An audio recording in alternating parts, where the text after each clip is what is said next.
There.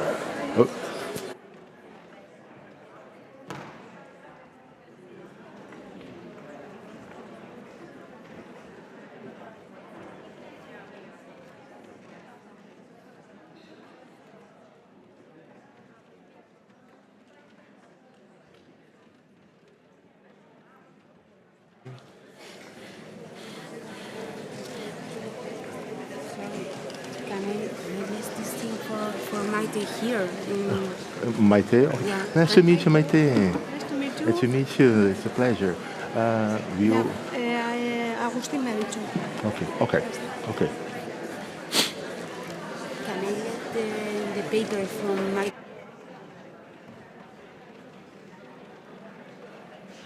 Aquí.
Buenas tardes. Arratsaldeon. Berriro, arratsaldeon. Espero dut denok ondo egotea, ni Alexandre da Silva naiz, adinekoen eskubideetarako idazkari nazionala Brasilen, Brasildik nator gainera, eta mainguru honetako moderatzailea izango naiz. Laugarren osoko bilkuran. Gaia parekoen arteko laguntza indartzea eta lankidetza da.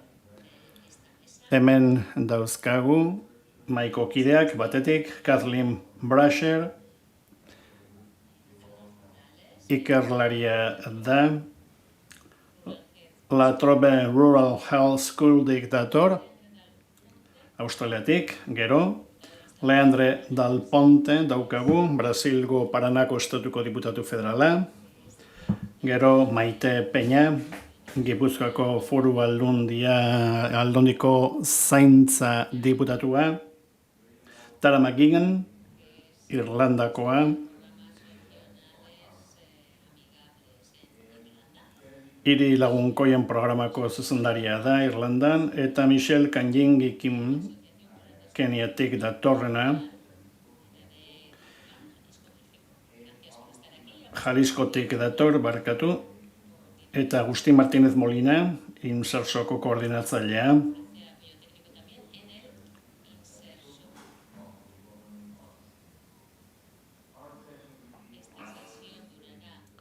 Gutxi gorabehera, ordu bat eta erdiko saioa izango da, guztira, hizlariek hitz egingo dute, eta bukaeran, espero dut, galderetarako txanda egon ahalko dela.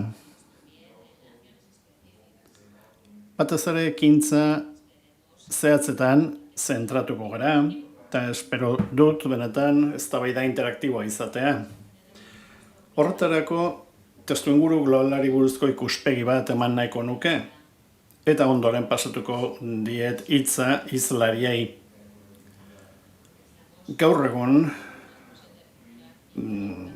leherketa demografiko bat gertatzen ari da, eta aldaketa sakona baitare maila demografikoan.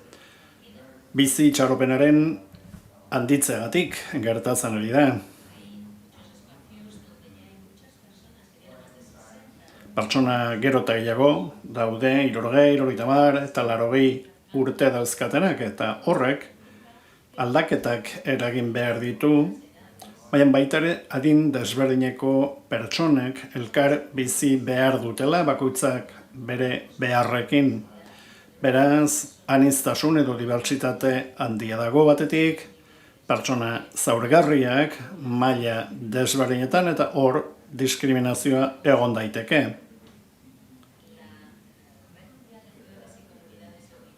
Hiri lagunkoien sarean bildu gara, adineko pertsonek behar dituzten zerbitzuei buruz hitz egiteko, pertsona hauek modu osasungarrien zahartzen jarraitzeko. Horretarako haien eskubideak izan behar ditugu kontuan, eta eskubide horiek bermatzeko bideak aurkitu behar ditugu. Zahartzeari buruzko ikuspegi global bat behar dugu. Desberdintasun handiak daude noski herrialde batetik bestera,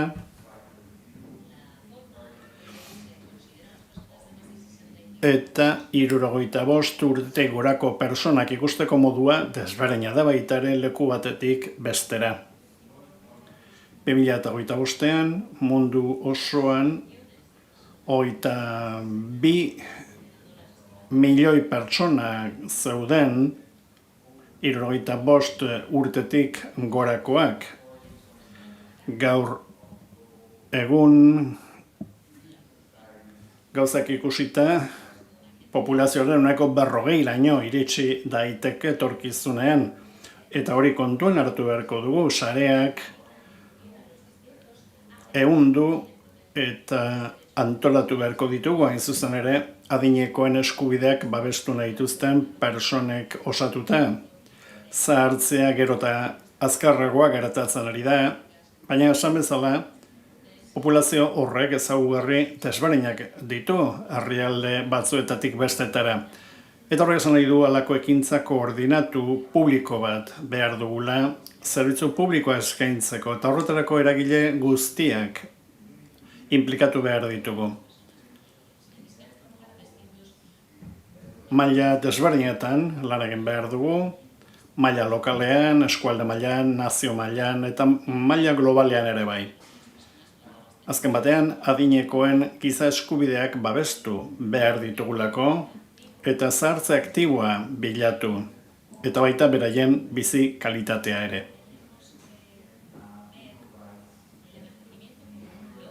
Zahartzea gizartearen lorpen bat bezala ikusi behar dugu.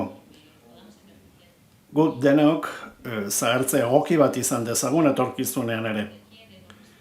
Ikuspegi horrek behartzen gaitu gure mentalitatea aldatzera, desberdinkeriaren kontra eta diskriminazioaren kontra borrokatzera.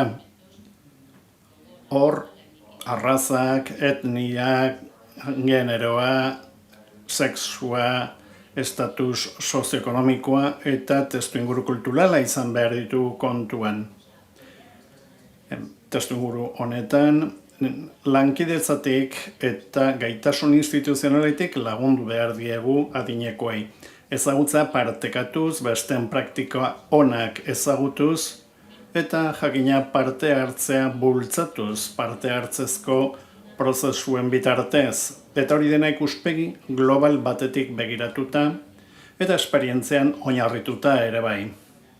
Lankidetzaren alde apostu egin behar dugu, tresnak eta arauak martxan jarri, baita ebaluaketarako tresnak ere egiten duguna neurtzeko, horrek guztiak lagunduko digu lan honetan,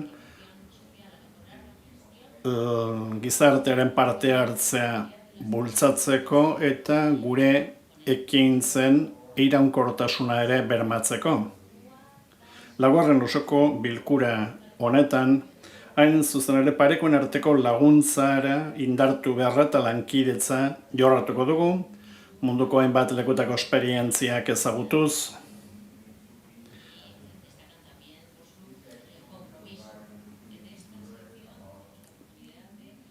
bilkura honetan, osoko bilkura honetan, hainbatekin bide ezagutuko ditugu, hainbat herritakoak,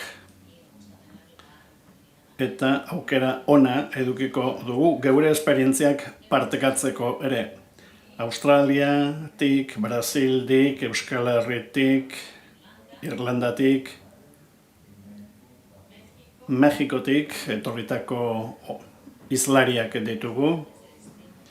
Beraz, munduko leku desberdinetatik etorritakoak. Nik espero dut osoko bilkura honek aukera emango digula pareen arteko laguntzari buruz gogoetatzeko, hain zuzen ere lankidetza hobetzeko eta erabakiak hartzeko prozesuak hobetzeko. Azken helburua izanik gure politikak hobetzea. Horretarako esperientziak partekatu behar ditugu.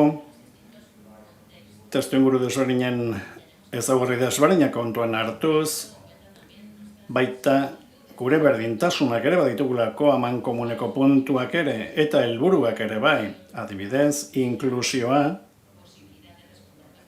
eta etorkizuneko erronkei eta oraingoei ere ondo erantzuteko aukera. Goazen beraz hitza ematera eta hasiko gara Kathleen Brasherekin, Australiakoa. Eskerrik asko.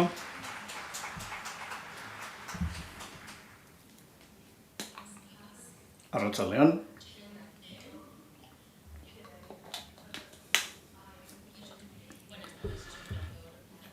Atsegin handia da niretzat hemen egotea zuen aurrean gure esperientziaz hitz egitera.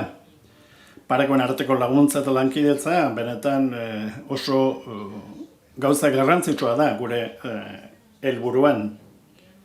Hau ez da nire aurkezpena, Kathleen Brasher, mesedez.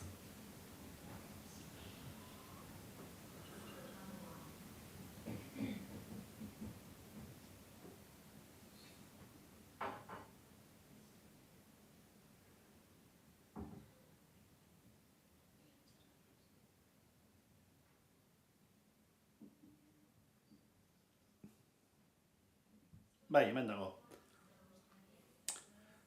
Hasteko, esan nahiko nizueke non egiten dudan lana. Baita egiten dudan lana ere, ikusten duzu Australiako leku honetan, Victoria estatuan bizi naiz, hor daukazue mapan non dagoen, gutxi gero bera Galesen tamaina daukan eskualdea da, badakit galestarrik badagoela hemen, baina Islandiako biztanleria daukagu. Beraz, populazioaren edo biztanleriaren dentsitatea oso txikia da, herriak nahiko urruti daude elkarren gandik, eskualdearen inguruan Australiako Alpeak ditugu, guk horrela deitzen diegu, 2000 metrotik gorako mendiak dira. Batez ere nekazaritza da alor nagusia bertan, masgintza eta esnegintza dira sektorerik indartsuenak. Gainberan dauden herriak ere baditugu, populazioari begiratuta, 152, 65 urtetik gora ditu. Hemen sartuta daude, baita natibo aborigenak ere, hau da jatorrizko herrikoak. Beraz, hau da gure geografia. Victoriako ipar mendebaldea da. Irudi honetan, ikusi dezakegu azkeneko urteetan gertatu diren gauza muturreko batzuk. Duela gutxi gertatu da, sute handiak egon direla gure inguruetan. Beraz, ingurumen egoera nahiko konplexua da. Basa bizitza asko galdu da, azpiegitura asko ere bai. Eta gure baliabide ekonomikoak ere oso tensionatuta geratu dira, azpiegitura hobeak behar ditugu. Naiz eta hori noski munduan leku guztietan gertatzen den, eta gurean ere COVID-aren eragina egon da, sute asko eta baita uholdeak ere. Ikusi dezagun orain zer gertatzen den gure eskualdean, eta zaintza integratuaz hitz egin nahi dut. Egin nahi duguna kasu honetan da, komunitate eta osasun zerbitzu guztiak batzea, zainketa global eta orokor bat, integral bat emateko. Hori da gure helburua. Hau guztia hasi ginen garatzen 4M deitzen dugun plan baten bitartez. 15 adituk eta 20 adineko pertsonak hartu zuten parte. Finantzaketa gobernu federalak emandakoa da. Eta pertsonak animatu ditugu herramienta honetan parte hartzera. Horretarako tailer batzuk antolatu ditugu. Adineko pertsonentzat, gutxi gorabehera, komunitate eta osasun zerbitzuei buruzko tailerrak ziren, hainbat pertsonak hartu zuten parte, ahalik eta gehienek parte hartzea nahi genuen, eta esan bezala zaintza zerbitzuei buruz hitz egiteko zen. Horretarako komunikazio tresnak erabili behar izan ditugu, geure ingurukoekin, gure familiekin hitz egin ahal izateko, edo zerbitzu sozio-sanitarioak emate dituzten pertsonekin. Esan bezala, marko hau garatu dugu, estatuko gobernuaren finantzaketarekin, eta antolakunde filantropiko baten laguntzarekin ere bai. Horretarako gure osasun zerbitzua dana erekin bakar batean dago, zerbitzu guztiak emateko. Eta beste antolakunde askorekin batera lankidetzan ibili gara, lehendabizi aholkularitza talde bat osatu genuen, bertako biztanleriako ordezkariekin, adineko pertsonekin, pertsona banakoekin, baita jatorrizko biztanleen ordezkariekin ere, hau da aborigineekin, eta saiatu ginen lan komun bat egiten komunitate guztia kontuan hartzeko. Lan konplexua izan da, gauza guztiak ez dute ondo funtzionatu, hori aitortu behar dut. Komunitateko zati batzuekin kontaktu askorik ez genuen eduki, eta arrakastak ere lortu ditugu, gauza batzuk oso ondo funtzionatu dute. Gauzak horrela, hobeto eta sakonago ulertu dugu gure komunitatea bera, eta baita komunitatea nola batu daitekeen helburu honi begira. Badugu web orri bat, nahi duzuen informazioa bertan aurkitzeko, eta nahi duzuen galderi erantzuteko prest naukazue. Eskerrik asko.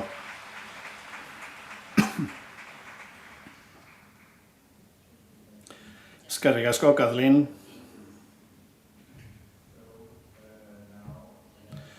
Ondo, orain Leandre Dal Ponteri mango diotitza, esan bezala.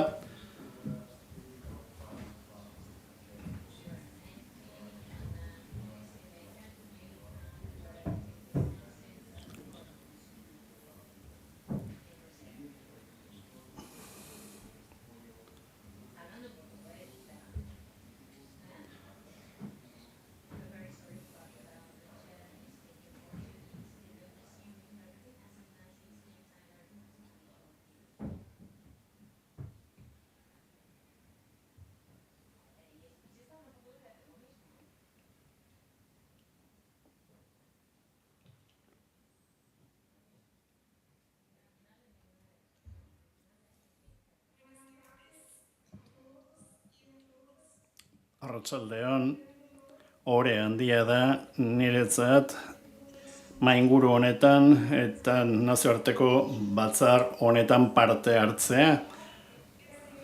Leandre Dal Ponte deitzen naiz, Brasilgo estatu diputate federala naiz, adinekoentzako politikako idazkaritza izan nintzen lehenengoa Paranako estatuan. Parana gobernu autonomo bat daukan eskualde bat da. Gure konkistarik handienetako bat kontatuko dizuet. Adinekoen funtsezko eskubide bat landu dugu eta ezarri dugu lege nazional baten bitartez, 2024an. Hori aldaketa historiko bat izan zen gure herrialdean. Paranak, esan bezala, gobernu autonomo bat da, Brasilgo hegoaldean kokatuta dago, 389 udalerri ditu eta 12 milioi biztanle ditu 2018 ezkero. Parana erreferentzia bat izan da hiri eta komunitate lagunkoien sarean. Parana agenda honetan konprometituta dauden hiri kopurua gehien daukan estatua da. 2025an OMS edo Osasunaren Mundu Erakundeak adinekoen hiri lagunkoi edo eskualde lagunkoia titulu bat irabazi zuen. Gure adinekoen kopura begiratuta 1,8 milioi ditugu eta 80 gorakoak dira guztietatik 16%. 2027tik aurrera 60 urtetik gorako pertsona gehiago izango ditu 14 urtetik beherako umeak baino. Orduan, galdera berehala datorkigu. Prestatuta ote gaude hain denbora luzean bizitzeko? Prestatuta ote gaude pertsona horiek zaintzeko? Parana da Brasilgo estatu bakarra adinekoentzako politikak dituen egitura bat daukana. Egitura honek 3 ardatz nagusi ditu: egiten duena, ordaintzen duena eta kontrolatzen duena. Estatuko idazkaritza bat daukagu, finantzak eta funtsa da dirua ematen duena. Estatuak udalerriei ematen dizkie funtsak, adineko pertsonen eskubideak kontrolatzen ditu, eta udalerri guztiek badute funts bat eta udal kontseilu bat edo batzar bat adinekoentzat.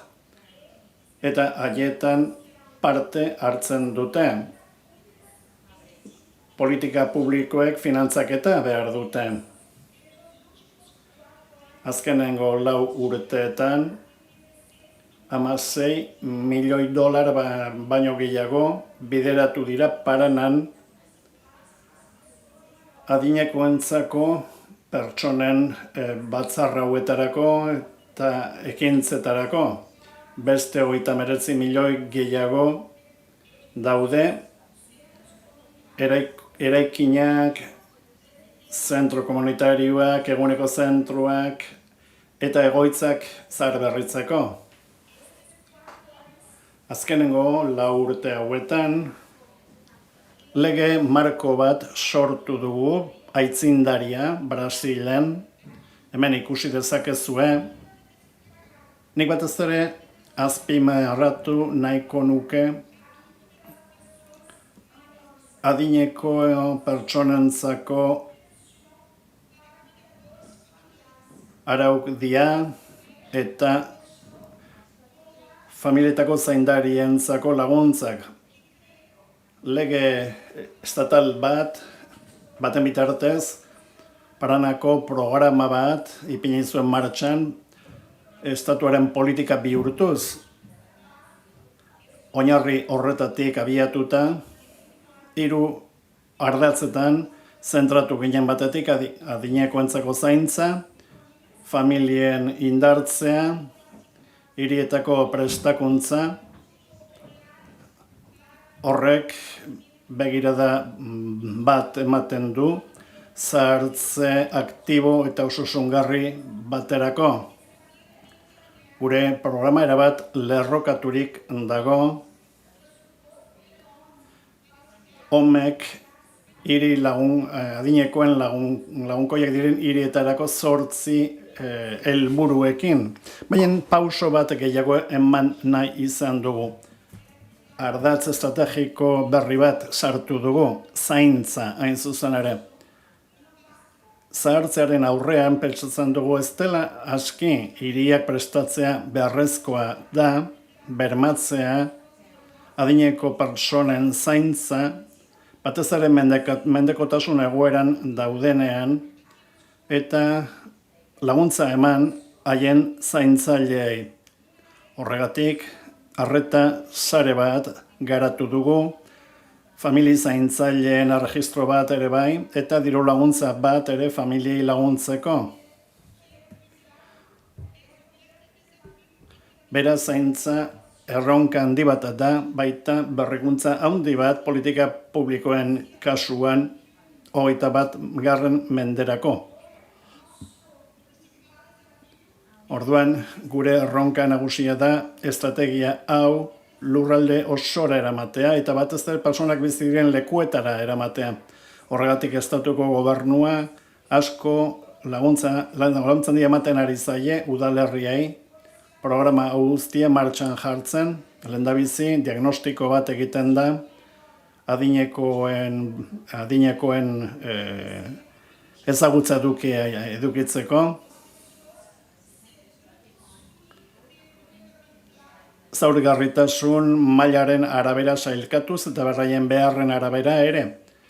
Informazio horrekin, udalerri bakoitzak ekintza plan bat egiten du, 8 ardatzetan oinarrituta, gehi zaintzaren ardatzean oinarrituta, gida praktiko bat ere ipini dugu martxan, hau guztia implementatzeko, eta pizgarri handi bat ere badago.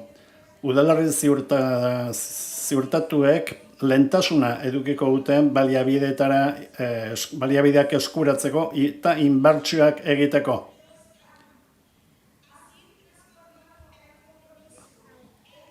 Horrela, ekintza konkretuak egingo dira, iraunkorrak eta benetako inpaktuak edukiko dutenak pertsonen bizitzan. Web horri bat ere osatu dugu, informazioa eta laguntza emateko bai udalerriei, hiritarrei eta teknikariei. Horrela, programan parte hartze duten hirientzat, gobernuak laguntza teknikoa ematen die, Paranak lege marko bat eraiki du, programa puntualetatik estatu politika iraunkorra bihurtu duena. 4 urtetik gorako lana daramagu, $50 milioi baino gehiago, adinekoen autonomia, babesa eta inklusioa bultzatzeko, ekintza bakoitzak helburu komun bat dauka. Errespetua ziurtatzea eta baita parte hartzea eta bizikalitatea adinekoentzat. Legeek eskubideak berme bihurtzen dituzte. Inbertsioen bitartez politikak errealitate bihurtzen ditu.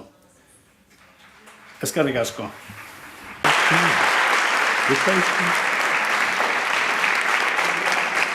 Gracias, parlamentaria. Eskerrik asko. Orain Maite Peña daukagu, Gipuzkoako Foru Aldunditik. Zuretzako galdera. Gipuzkoak adinekoekin hiri eta komunitate lagunkoien sare sendo bat dauka zure ustez. Zein faktore dira funtsezkoak adinekoei, erakunde komunitarioei eta tokiko eta nazioko gobernuei zuzenduteko tokiko gizarte zerbitzuen arteko lankidetza indartzeko eta aldi berean adinekoen kudeaketa parte hartzailea bermatzeko?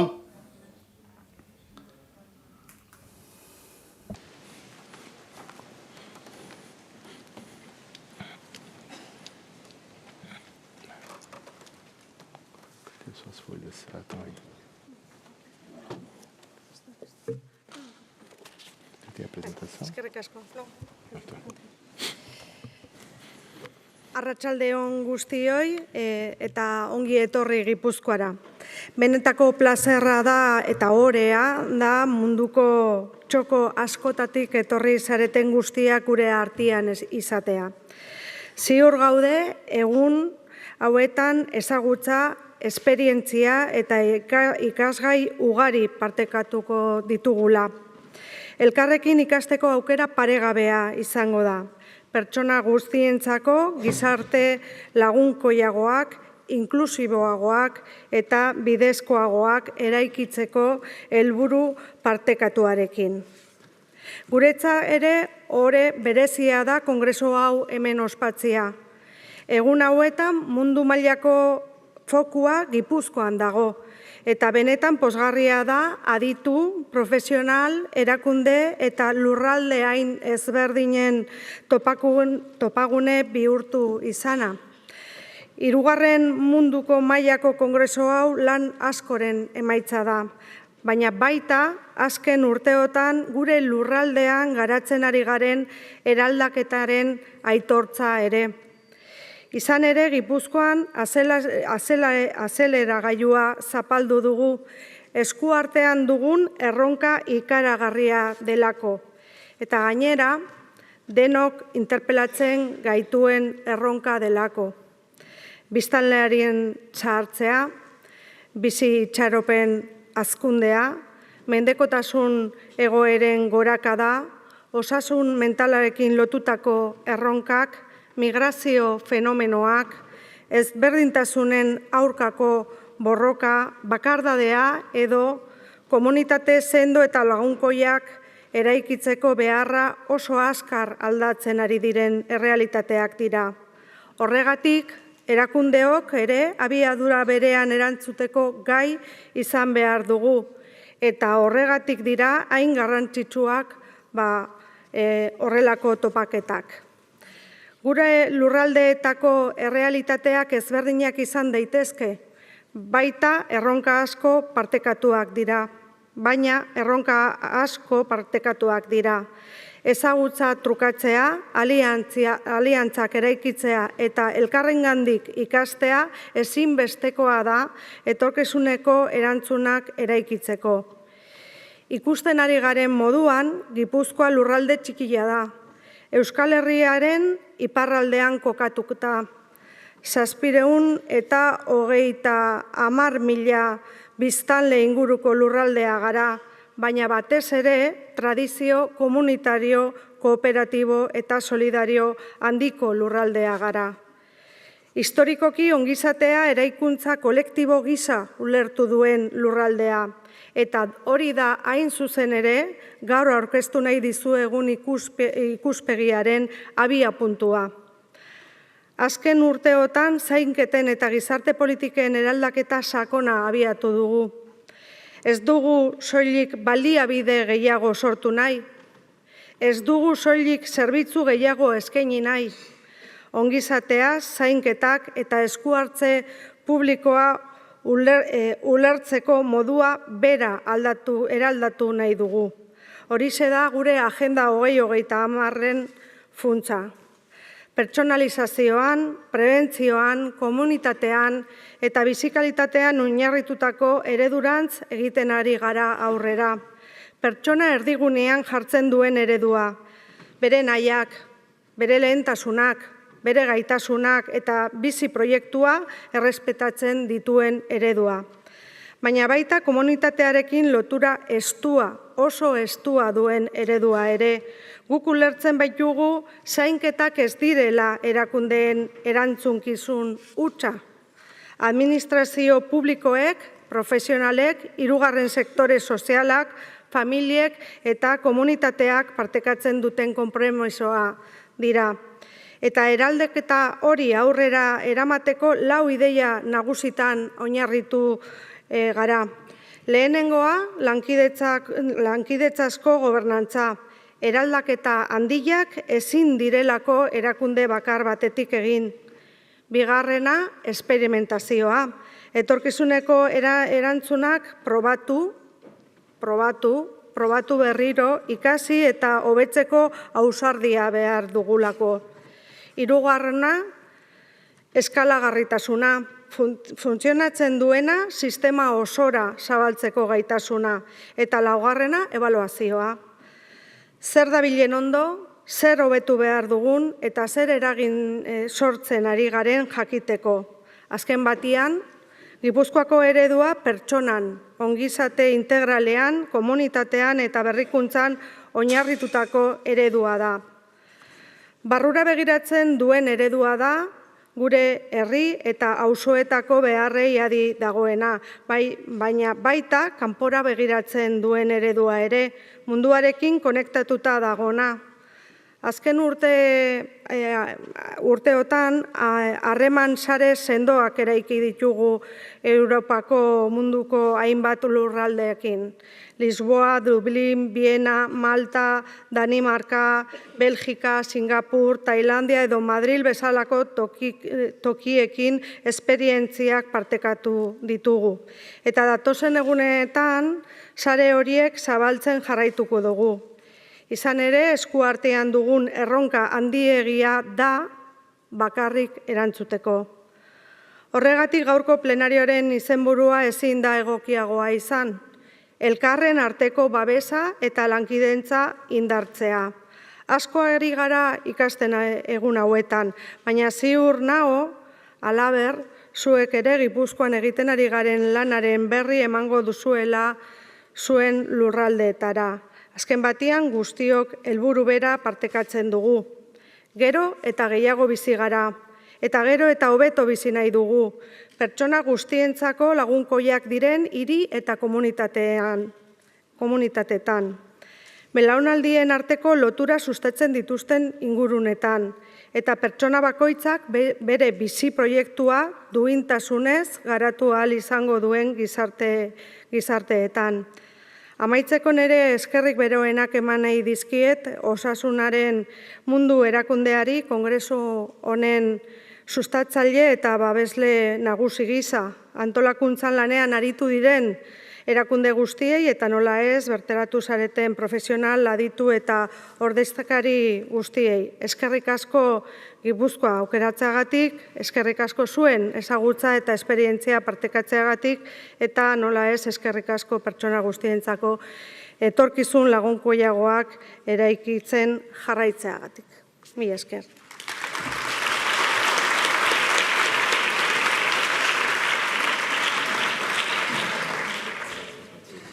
Gracias. Gracias, Maite.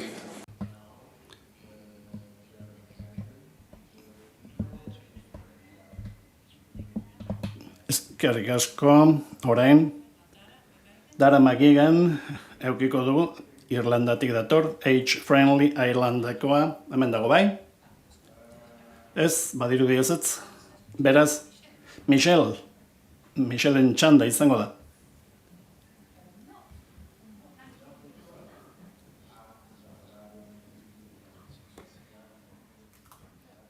Comunitária através de DIF, del Comitê Técnico, del Conselho Cidadano de Cidade Amigável e de programas orientados à melhora de los bairros e de la calidad de vida de las personas mayores. E nessa perspectiva, que elementos considera essenciais para mobilizar os governos locais, do município e do estado, líderes comunitários e pessoas maiores em torno a uma agenda comum e compartida, com responsabilidades expressamente definidas.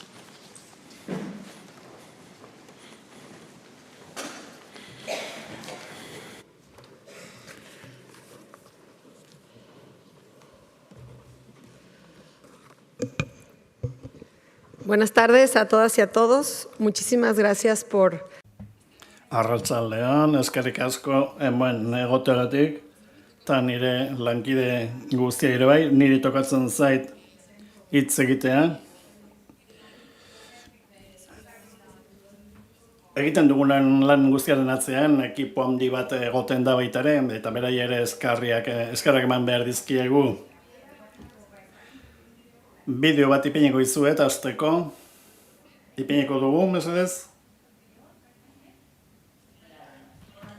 De calidad al alcance de las personas mayores, con servicios de cardiología, odontología y podología, con una unidad de rehabilitación con servicios de recuperación posquirúrgica, rehabilitación cerebrovascular y terapia por lesiones musculoesqueléticas.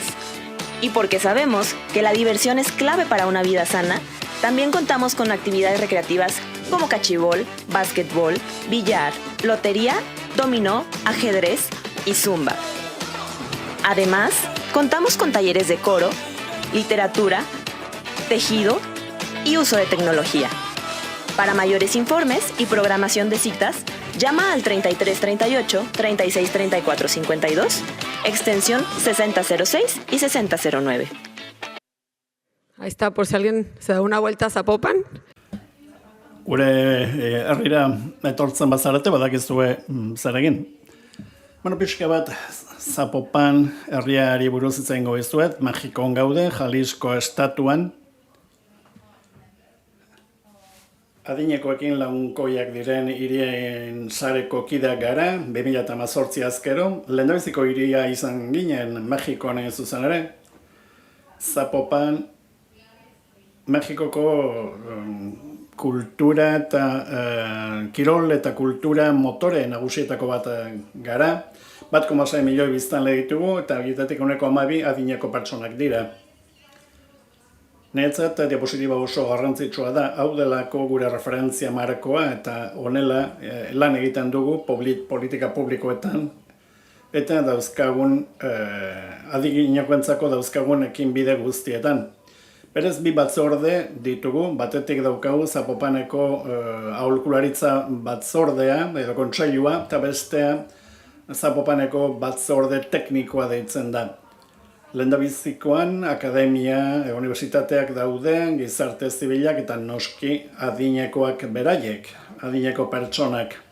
Batzorde teknikoan aldiz, funtzionario publikoek parte hartzen duten, gobernu ordezkatuta dago eta gobernu alor bakoitzeko ordezkari bat dago.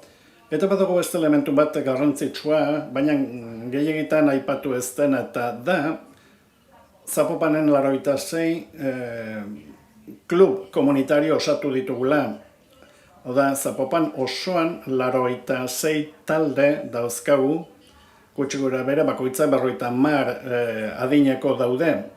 Beraz, sare garrantzitsu bat da, astean behin edo bitan elkartzen dira, elkarrekin egoteko, elkarri entzuteko, batzuetan negar egiteko, baina baita beraien poza partekatzeko ere eta laguntza sare garrantzitsu bat osatzen dute. Eta beste gauza garrantzitsu bat guztietan lider komunitario bat dagoela, norbaitek kudeatzen du, norbaitek lan egiten du laguntzak aurkitzeko, gaixorik dagoenari bisita egiteko, gaizki dagoenari laguntzeko, eta lider horiek azken batean dira zubi bat klubetan gertatzen denaren eta gobernuan gaudenon artean parte hartzeko tresna hauetan rol eta konpromiso konkretuak daude. Aholkularitza kontseiluak eta batzordeak noski beren konpromiso daukate eta baita klub bakoitzak ere. Gauzarik baliotsuena da batez ere entzute aktiboa egiten dugula lurraldean. Adibidez, ni 2 batzordeetan buru naiz eta nire lana ez da bakarrik haiek elkartzea, nire lana da lana egitea.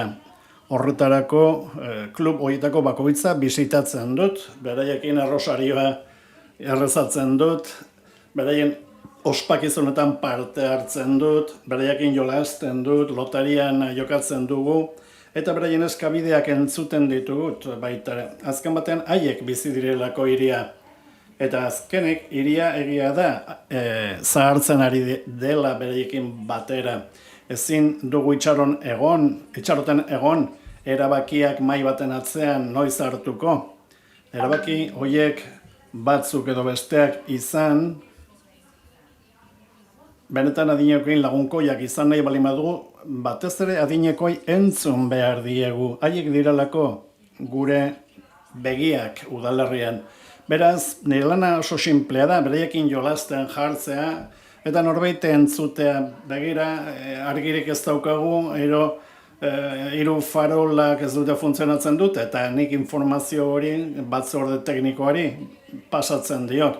Edo kejatzen zaizkit, sarlekuak ez daudela ondo, eta beraz konpondu behar direla, edo gurpilaulkia ezin dela sartu ez dakit non, ordan nik eskabide hori pasatzen diot dagokionari.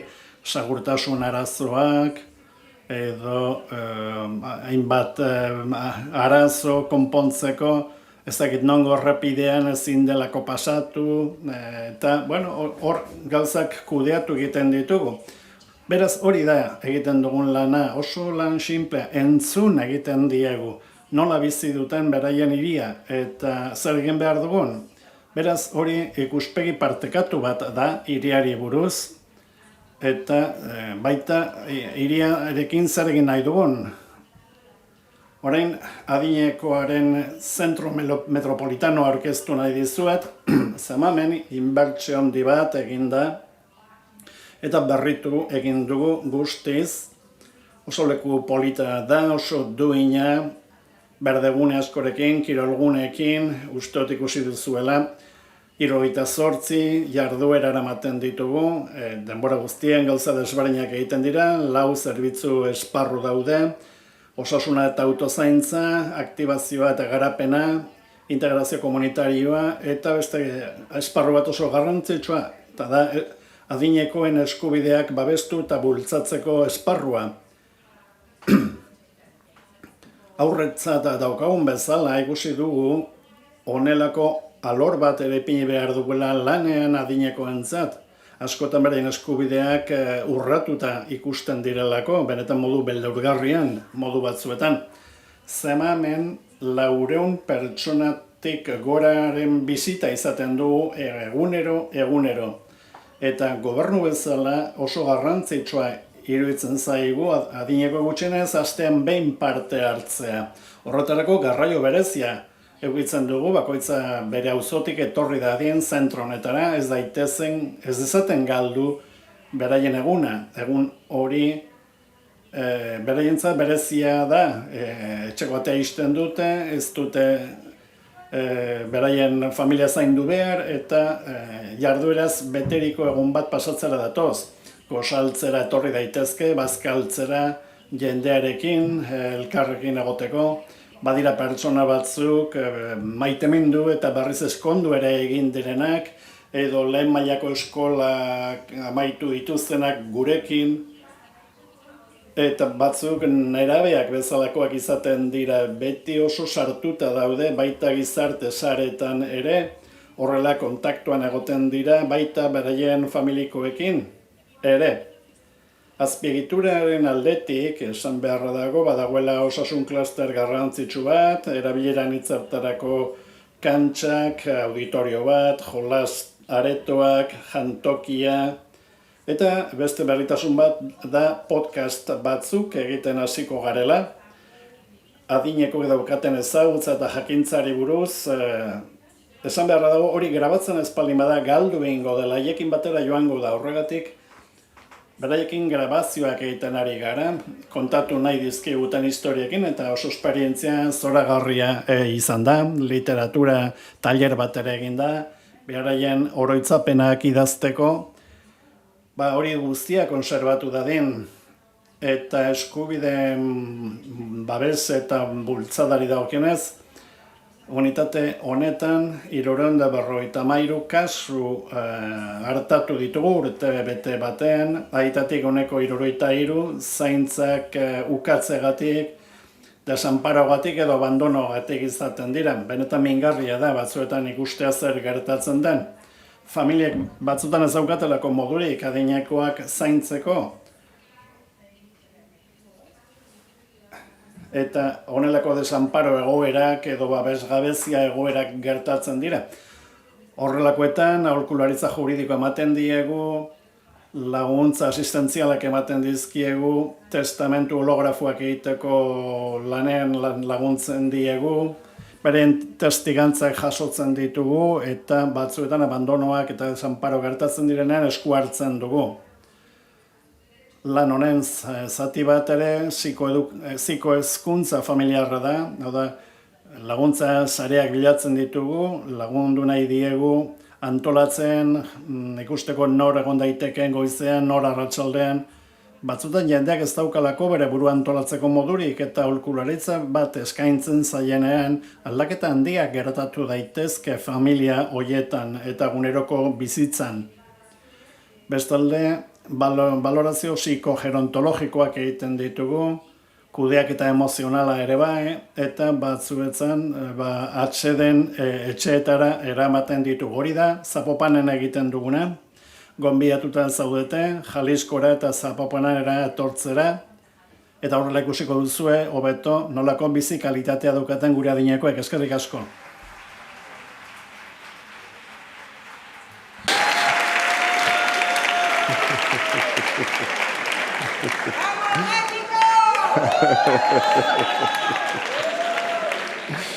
Yeah, very nice. Now, Darren McGuigan. We know that age-friendly Ireland is frequently recognized as international reference due to its coordinated national structure, the older people conscious, and the multi-sectoral coordinated action across the country's counties. In your assessment, what lesson learned could Ireland share regarding peer strategy and collaboration between cities to guarantee care for older person?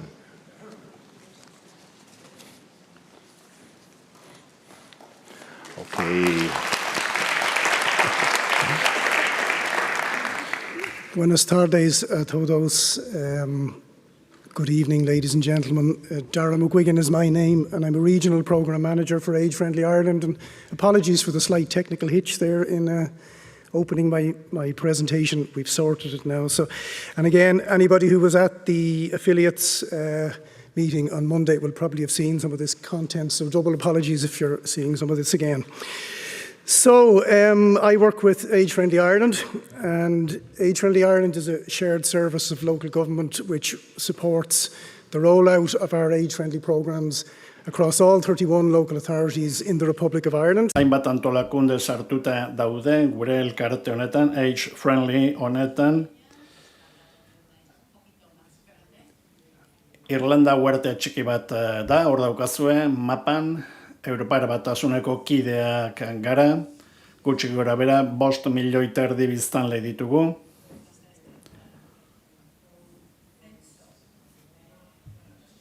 Eta gutxi gora bera, gure biztanleren 1,6 60 urtetik gora ditu. Eta aurre ikuspenen arabera, kopuru hori bikoiztu egingo da datozen urteotan. Eta behar bada biderkatu ere egin daiteke etorkizunean. Beraz, zein zerbitzu eskaintzen ditugu? Zerbitzu partekatuak eskaintzen ditugu. Horrek esan nahi du, adibidez, badugu udalerri bat,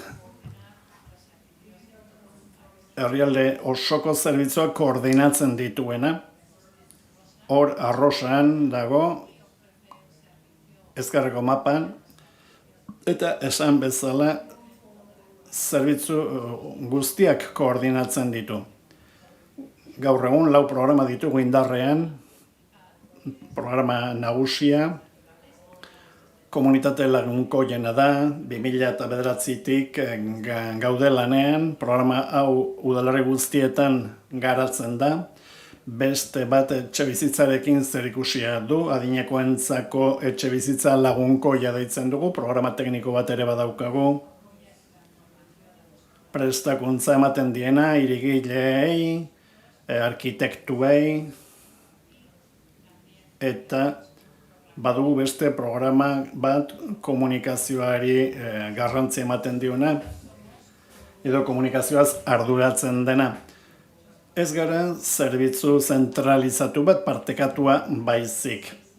Ikusten duzu bezala, herrialdea 6 eskualde desberdinetan banatuta dago, ni kolore horian dagoen zati horretan nago lanean, 8 udalerrirekin nabil lanean, baina baita ere lankidetzan aritzen naiz beste eskualdeetak lan egiten duten lankideekin, eta nire lan esparru nagusia da nazioarteko elkartrukea, hain zuzen ere, nire lanaren barruan sartzen da sare globalaren barruan egotea Age Friendly Island ordezkatuz.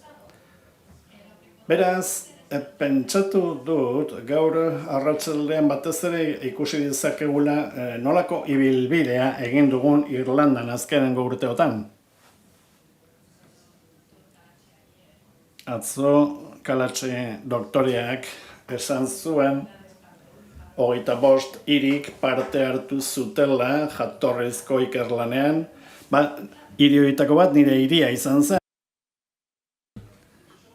Hasierako ikerlan nagusi horretan parte hartu genuen, hasteko, pixka bat geroago, Aging Well Network izeneko elkarte bat osatu genuen, ondo zahartzeko sarea deitzen da.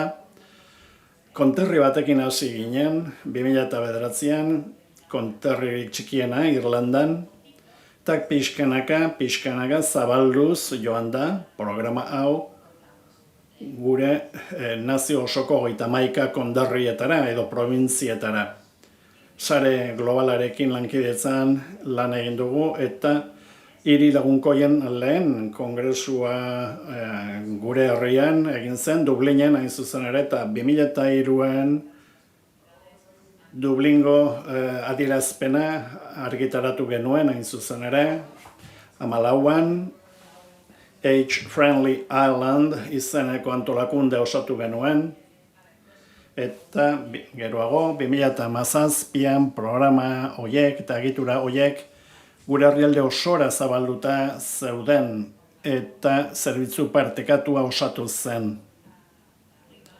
Goiko eskuineko aldean daukazue argazki bat, bertan Irlanda aitortu zen edo jaso zuen sareko lehen herrialde izendapena, guretzat harro egoteko moduko zerbait da, gure lorpenak garrantzitsuak dira, baina aitortzen dugu sareko bestekideen lorpenak ere oso garrantzitsuak direla. Denbora gutxi daukat eta ezin naiz xehetasun gehiegitan sartu, baina bai erakutsi nahi zuet zer egiten dugun. Hainbat herritan lehendabizi pandemia eta gero gu bisitatzera etorri diren pertsonak, Finlandiatik, Australiatik, Norvegiatik, Portugaldik, Australia oso urruti dago, baina joan den urtean etorri ziren bisita egitera. Eta beste herrialde batzuk bisitatzera joateko ere eskatzen digute, haien handik ere eskatzeko. Eta hemen ditugu, bisitatu ditugun herrialdetako batzuk, azkenengo 5 urte hauetan bisitatu ditugunak. Duela gutxi nire lankide bat munduko batzarrera joan zen, gure esperientzia ezagutzera emateko. Batzuetan aurkezpenak egiten ditugu, beste batzuetan laguntza ematera joaten gara gure bazkide desberdinei.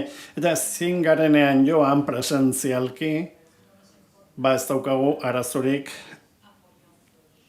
laguntza internet bitartez emateko, online adibidez, gure adibidez harramenak osatzeko edo eraikitzeko orduan, batez ere kide berriak sartzen direnean, sarean, denok hobeto lan egin ahal izateko.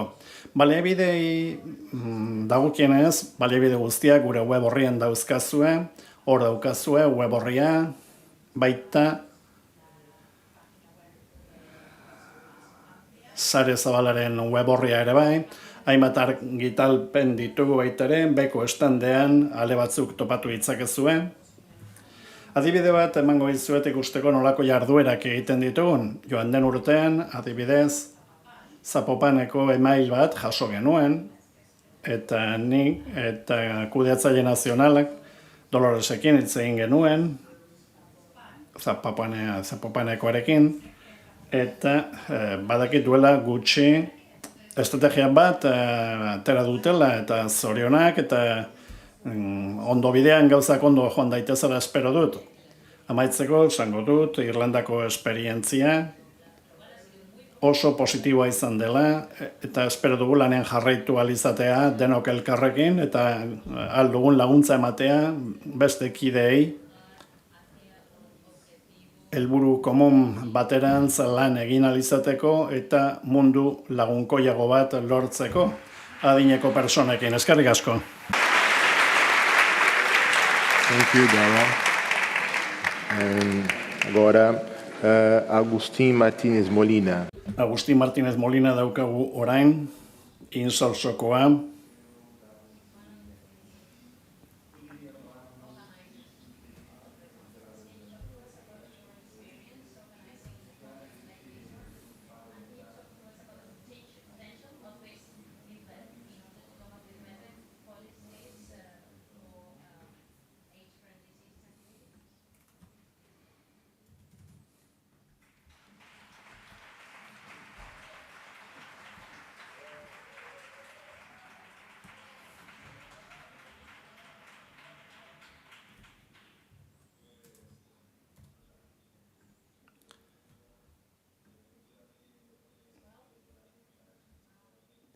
Beriti entzun dioan bakoitzean, bere hitzak ikusita, esan beharra daukat, ezagutzen nautenek badakite gustatuko zitzaidala gehiago ezagutzea, emailak bidaltzen dizkiatenen. Eskerrak eman behar dizkiet gure taldeko 75 pertsona baina gehiagori ere.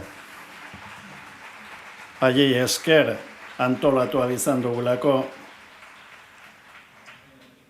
kongresu hau, eta motz gelditzen naiz. Asko ezin izan ditugulako sartu.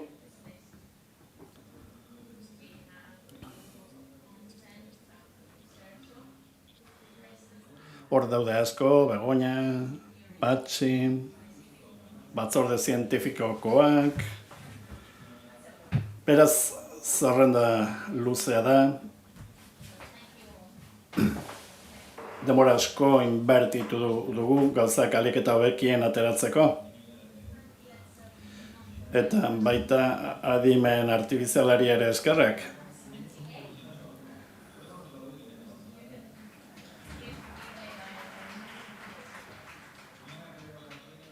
Ez dit kaferik eskatu, ez dit atsedenik eskatu.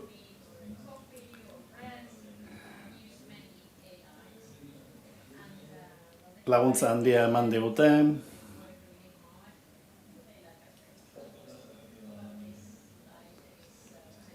Adimen artifizialari eskatu dio diapositiboa hau, hain zuzen ere, jakiteko nolako lana eman diegun. Galderari erantzunez, zer ikasi dugu? Nazioarteko batzar honetarako ohitura askorik ere ez geneukan, ez maila akademikoen ere.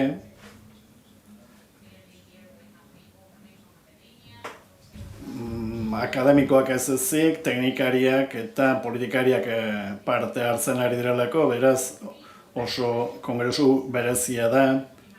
Ez da pertsona guztiak ez zirelako berdinak, edo danak akademikoak, edo danak teknikoak. Hemen itxura, hobeto esan da maila desberdinikoen bat pertsona daude, eta denok disiplinartekotasun handiarekin ari gara lan egiten.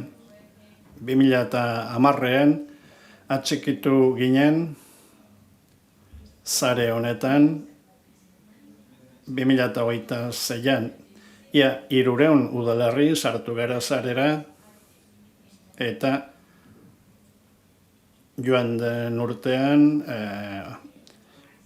Osasunaren Mundu Erakundeak egindako eskariari baietz esatea erabaki genuen eta batzar hau antolatu. Orduan, omeren 8 domeinuen barruan, lanean hasi behar izan dugu, eta nire ikuspegitik eta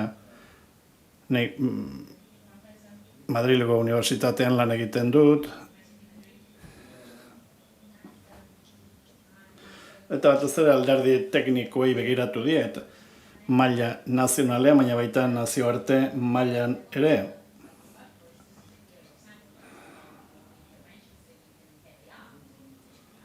Horrela, leku askotan egiten ari diren oso ekintza onak, profesional onak ezagutu ditut. Adibidez, ebaluazioak egiten direnean, maila handitzea lortu dutenak. Badude hainbat ebaluazio proposamen ezagunena behar bada hauxe daukazue. Den Haagiko Unibertsitateko erreminta hau da, omeren 8 domeinoak ebaluatzen dituzte, eta espezifikoki beste bat sartzen dute ekonomiarena, hain zuzen ere.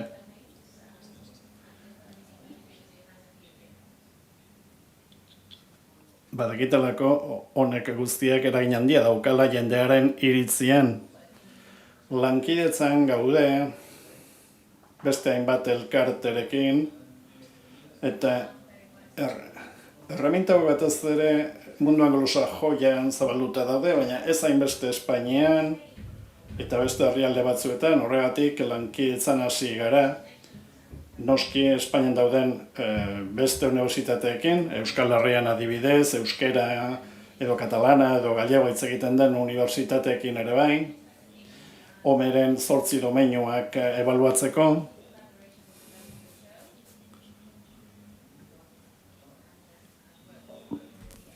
Zeapadekin ere lankidetzan gaude, eta hasi gara baita Costa Ricarekin, Txilerekin, Mexikorekin, Kolonbiarekin, Republika Dominikana eta Argentinarekin ere bai.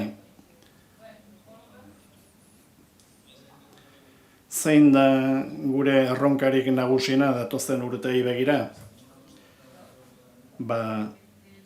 Batez ere funtsak bildu behar ditugu, ebaluazioak egin ahal izateko. Horrela, konparatu ahalko ditugu leku desberdinetako ebaluaketak. Eta baita leku batgarrekoak denboran zehar, pertsonen ahotsa jasoz, udalen agendak ere jasoz, informazioa emanez ikertzaileei, haiek behar duten zorroztasunarekin, eta politika publikoak bultzatu. Horretarako plataforma bat garatzen ari gara, 2 urteko lana eramango digu eta partekatuko dugu nahi duten guztiekin. Bai hiritarrek, bai udalerriek, bai ikertzaileek eta administrazio publikoek erabili ahal dezaten beraien interesen arabera. Proba pare bat egin ditugu, datuekin, ikusteko nola funtzionatzen duen, eta hemen ezkerretara ikusi dezakezue nola kategorizatu diren jendeari egin dizkiogun galderak. Halako adostasun bat badago, omeren 8 domeinuen eta jaso ditugun datuen artean, baina ez ere bat jendearen kasuan pixkat ekonomikoa da. Batez ere galdetzen digunan zer den bideragarritasuna.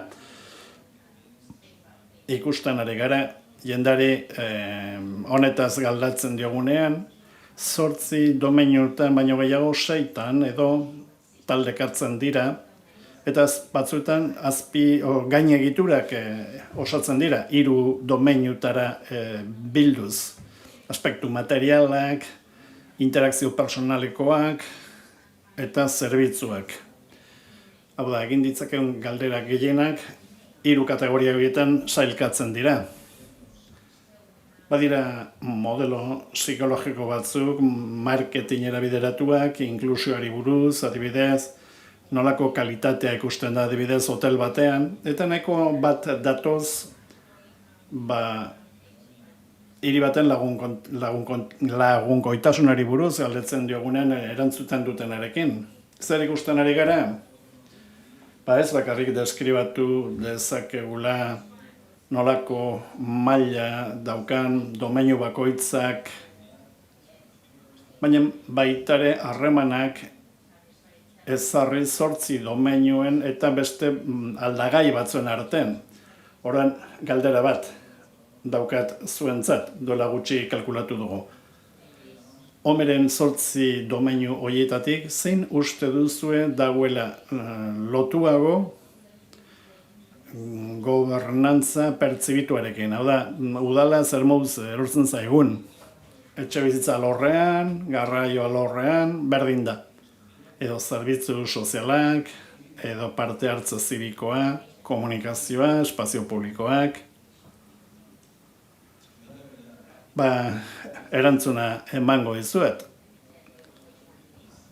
Gehien erlazionatzen dena zein den esango dizuet. Udal gobernantzarekin batez ere lotzen dira zerbitzu sozialak, 30%. Hau da, jendearen iritzian 30% aipatzen dute kalitatea, gobernantzaren kalitatearekin uztartzen dute. Hau da, nik behar dudan laguntza jasotzen dut, nik nahi dudan zerbitzua jasotzen dut, behar dituen zerbitzu sozialak jasotzen ditut, hau dira galdera tipikoak, jendeari egiten zaizkionak. Baina baita komunikazioaren esparruan ere, eta honek atentzioa deitzen du pixka bat. Hemen bi galdera bakarrik daudelako, eta ikasi beharko genuke galdera hauek zer esaten diguten. Bueno, erraz ulertzen da, idatzita dagoena, eta ondo irakurtzeko moduko tamaina batean irakurri dezaket. Hau da, irakurtarraza da, ordan 30%ak lotzen dute gobernantza ona komunikazioarekin. Niri atentzioa deitu dit. Bakartasunari buruz gauza berbera esan liteke. Hemen inmeserson badaude ordezkari batzuk, honetan lan egiten dutenak, eta askotan esaten dugu, asko hitz egiten da bakartasunaz, baina oso gutxitan kuantifikatzen da. Horan galdera, zein dimentsio, zein domeinu lotzen da gehiago bakartasunarekin? Zerbait materialagoa izango da, zerbait pertsonalagoa, zerbitzuak izango dira. Ez, errespetua da. Eta bi galdera besterik ez ditut ipini hemen.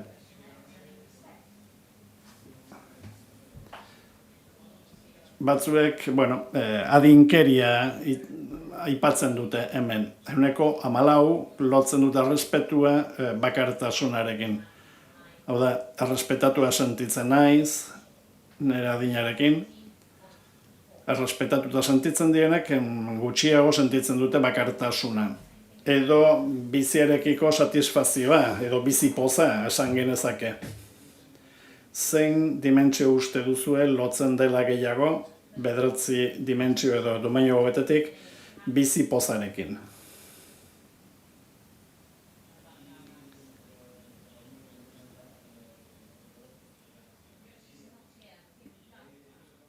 Bi dira, berez. Bata, ekonomia da.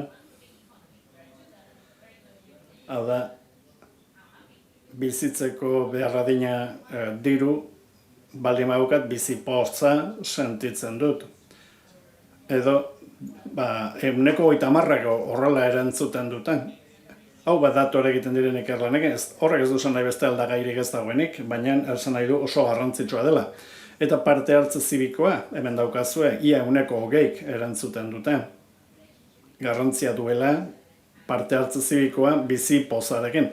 Hau da, belaunaldien arteko elkar eragina izatea. Edo gizartearen barruan balio dudan pertsona naizela sentitzea. Beraz, loturan nabarmenak ikusten ditugu domeinu hauen eta jendearen erantzunen artean. Bukatzeko, bi ideia besterik ez. Hiriak ez direla bakarrik adreiluz eraikitzen, errespetuz parte hartzearekin eta zaintzarekin eraikitzen dira baita ere. Eta ez ditugu hiriak bakarrik neurtu behar, aruntzago joan behar du, batzuetan oso iritzi hotza ematen digutelako datuek. Garrantzitsua da hiriek nola zaintzen dituzten pertsonak. Eskerrik asko.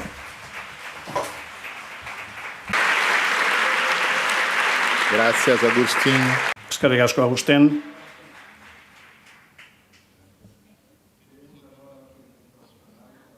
Orain galdera bat daukat.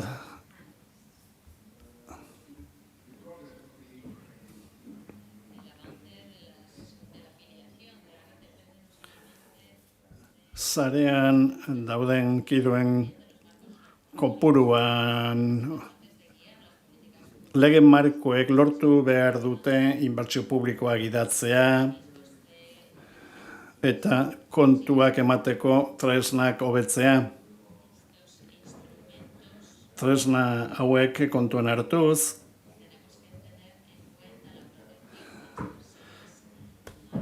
adineko pertsonen babesa sartu behar dugu jokoan.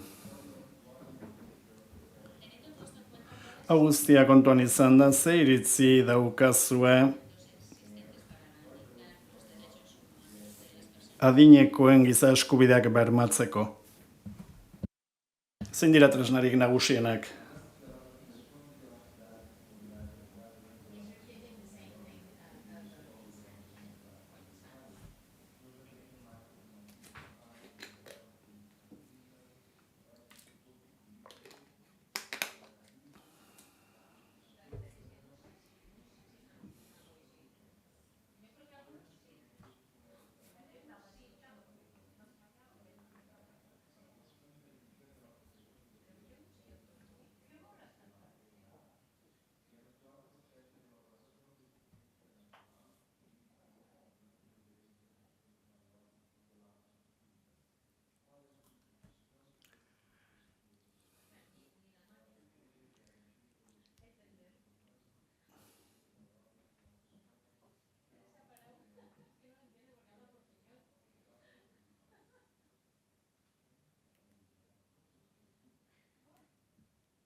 Legeak oso garrantzitsuak dira, jendearen eskubideak, jendearen beharrak eskubide bihurtzen dituztelako, eta horrela jendearen bizitza aldatzen da. Baina inbertsiorik ez bada egiten, eskubideak promesa bat besterik ez da. Horregatik, legeek eskubideak bermatu behar dituzte eta inbertsioak egin behar dira. Hain zuzen ere, pertsona etxe bizitza hobetu ahal izateko.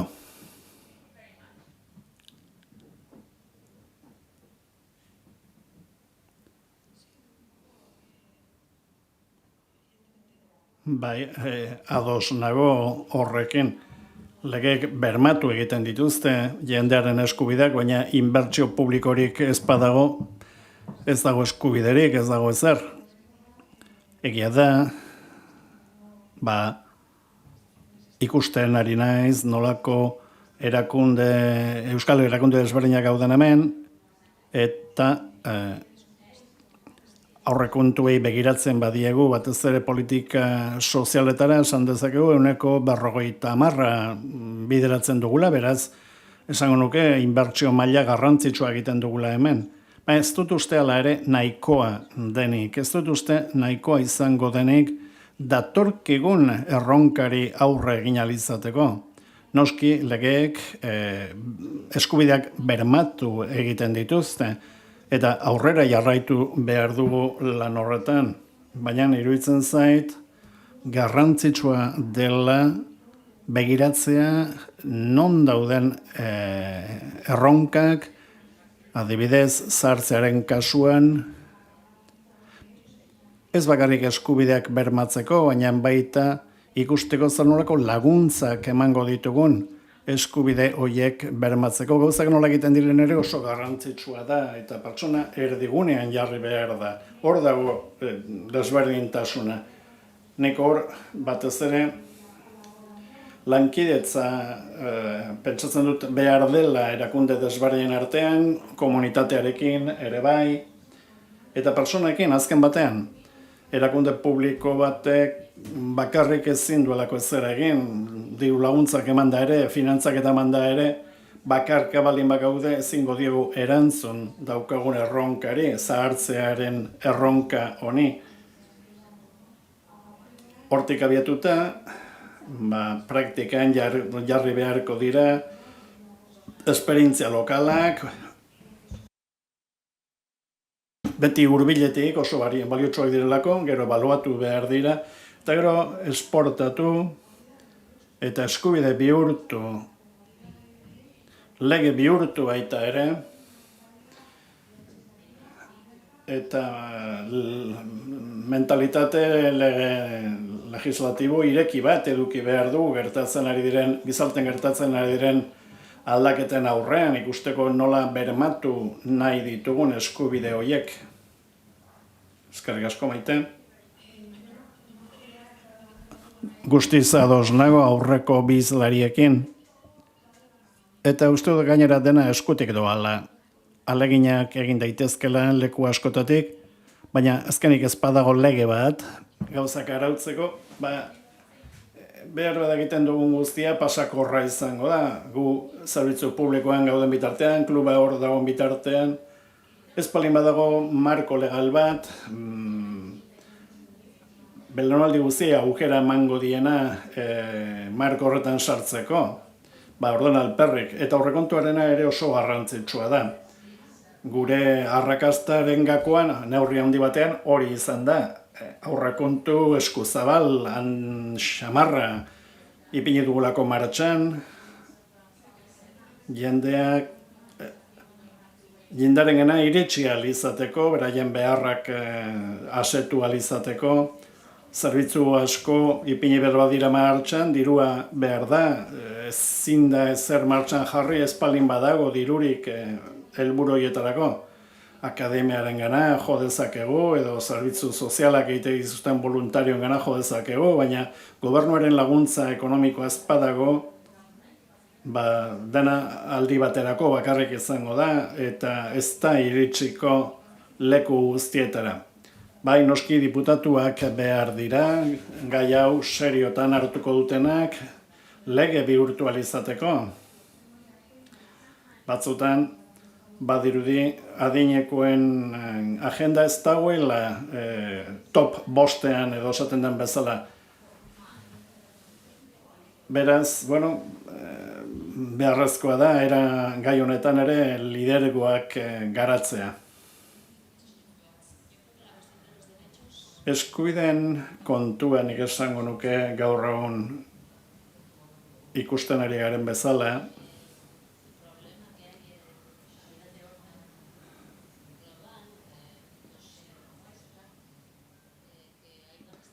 ikusten ari gara zailtasun handiak daudela berdintasuna lortu ahal izateko.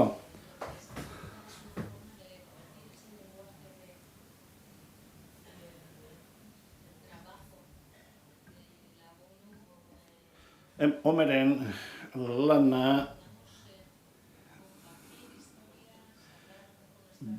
erabili behar dugu historiak partekatzeko, gure komunitateekin hitz egiteko, ikus dezaten hizkuntza horretatik ateratzen dugula zerbait praktikoa. Eguneroko bizitzan gauza praktikoak egin ahal izateko.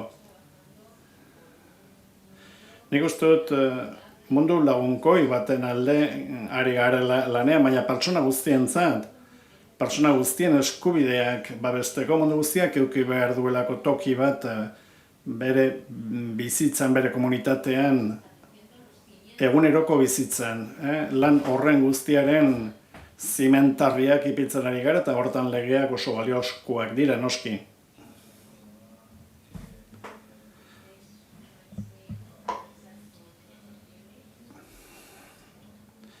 Nik esango nuke momentu historiko batean gaudela.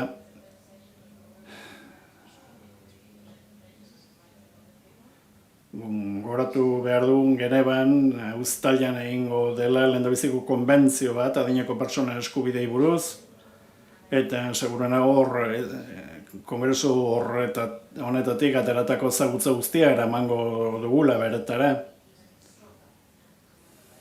Eskerrik asko. Galdera baterako, uste dut tartea badaukagula.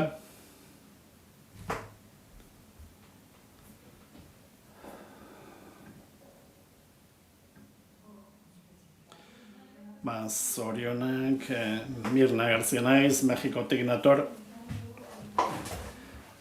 Zer falta den aztertu dugu orduan? Nik esan nuke, zahartasun desberdinak daudela eta behar da horretaz ez dugula hitz egin eta ikusi behar da ea legeak nahiko ote diren adinekoen eskubideak babesteko. Beste galderarik?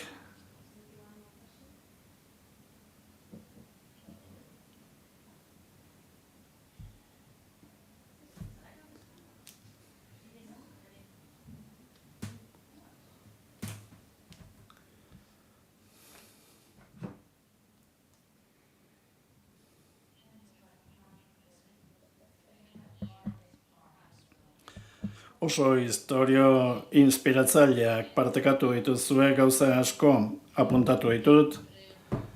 Eta ez dakit norbaitek etorri nahi duen Katlinek bota duen erronkari heldu. Hau zer egiten dugu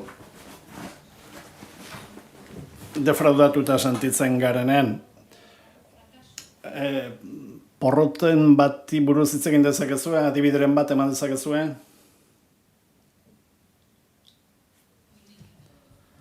Asko eduki ditugu, porrota asko. Oso area zabalean lan egiten dugu, gauza asko ez dauzkaten komunitatekin lan egiten dugu. Hori bai, resilientzia handia daukate, konexio personal ugari dauzkate, orain ospitale batean lan egiten duen batentzat. Laguntzeko modu bat ere bada, irabazi asmorik gabeko antolakundekin lan egiten dugu baita ere. Nik esan nuke tentsio handi bat dagoela finantzak eta beharraren eta dauzkagun lorpenen artean. Unibertsitatean ebaluatzen da egiten dugun lana.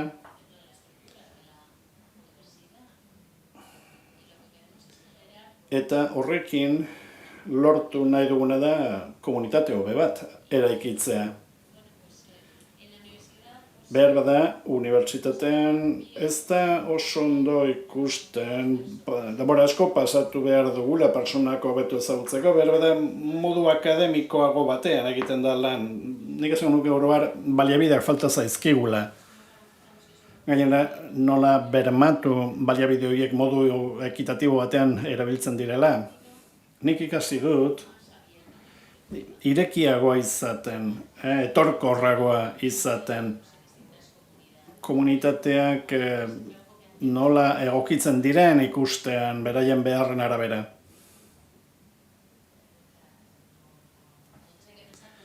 Beraz, pentsatu behar dugu nola egokitu egiten duguna, nola aldatu gauzak maila lokalen hobeto egokitzeko.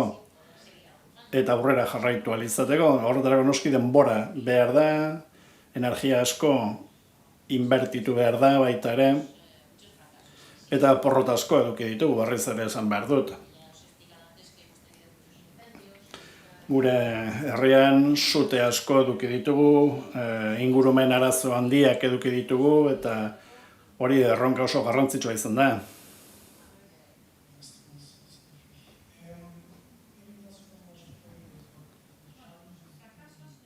Nik ezagit porrotak, baina erronkak bai ditugu asko. Erronka asko eduki ditugu adibidez, inertzia mantentzeko, programaren indarra erekin mantentzeko. Gobernuarena da eta leku guztietan bezala, baditu momentu honak eta ezain onak. Baina beti ere maila lokalean bultzatu behar ditugu, dauzkaten programak beti, eta maila lokalean liderrak aurkitu behar ditugu, motorrak bilatu behar ditugu maila lokalean. Badauzkagu kudeatzaile regionalak eta pertsona batzuk beluga nazionalen lanean, baina pertsona horien rola da zubigintza lana egitea maila desberdinen artean. Dauzkagun egiturei begiratuta, Age Friendly Irlandan, 4 langile izatetik 150 baino gehiago izatera pasatu gara, Irlanda osoan. 3 programa desberdinetan lanean gainera.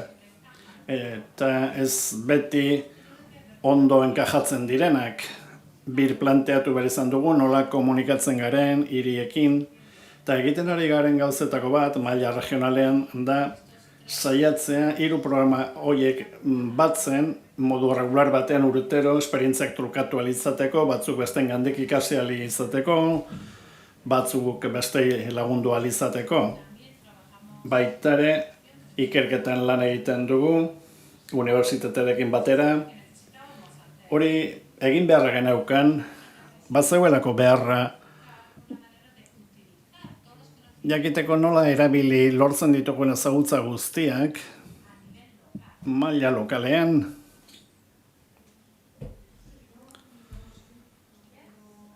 Guk ere porrotak eduki ditugu, asko, behaz topo batzuk ere, estropezu batzuk ere eduki ditugu, baina baliotu izan digute hobetzeko. Nik gauza asko ikasi ditut, batez ere 2 gauza aipatu nahiko nituzke. Batetik, exigenteagoa izaten, eta politika sozialen mailan ez da normalean egoten porrotik, berbeda ez dielako ebaluatzen. Berbeda, erantzuna izaten da, politika sozialetan inbertitzen den guztia, ondo inbertituta dagoela, eraginkortasun handikoa dela, baina beti ez da horrela izaten. Orduan guk, ebaluaketa bat egin nahi dugu lehenago eta geroago. Guztiak kuestionatu eta horrela behar bada aurrera segitu. Beste ikasbide bat ere atera dugu. Egia da programa batzuek porrot egin dutela, belaunaldi arteko programa bera zaila zelako, eta noski COVID garaian baita ere egon ziren arazoak. Baina beste momentu batzuetan porrotak eta estropezuak eduki ditugu, baina hortik atera dugun ikasbidea da, hori ala izan dela ez delako koordinazio lan egoki bat egin, eta kopartizipaziorik ere ez delako egin. Nik 2 kontu horiek azpimarratuko nituzke. Ongi etorriak izan bitez porrotak hobetzen laguntzen digutelako, noski, eta ez pentsatzeko dana ondo dagoela, eta exigenteak izaten laguntzen digu. Bai inbertsio publikoarekin, bai lortu nahi dugun emaitzarekin, baita personen bizi kalitatearekin.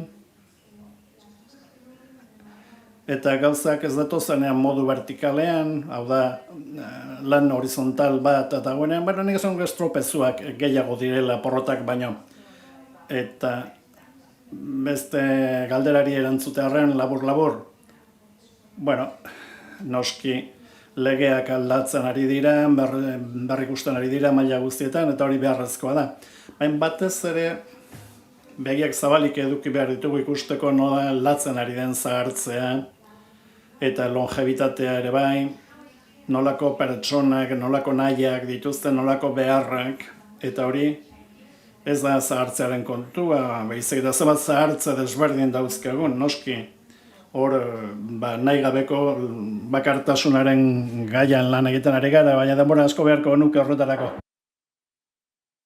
Ez daukagu denbora gehiago, sentitzen dut benetan.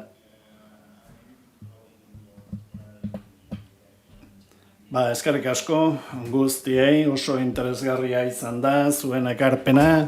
Eskerrik asko izlariei eta entzulei, honekin amaitutzat ematen dugu, eskerrik asko.